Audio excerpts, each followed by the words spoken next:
Isinusulong ngayon ang The Next Block Manila ang mas malawak na paggamit ng crypto. Kabilang na dito ang hassle-free na pagbabayad sa pamamagitan ng crypto wallet.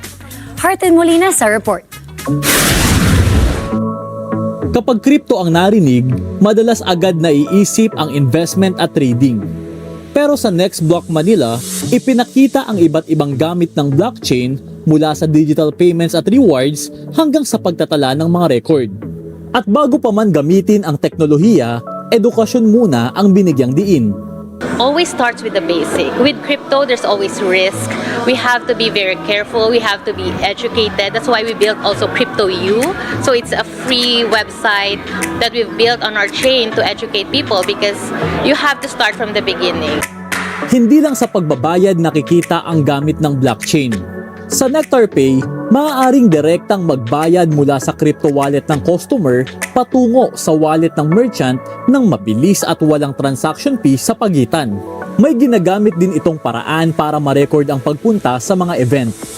Number one thing we want to address here is that the blockchain, it's more than an investment. This is a record keeping. Sa ganitong paraan, naka-record sa blockchain ang pagpunta sa isang event at nagiging patunay ito na nakapunta ka. May kaugnayan din itong rewards na maaaring magamit sa mga partner merchant gaya ng pagbili ng kape o iba pang serbisyo.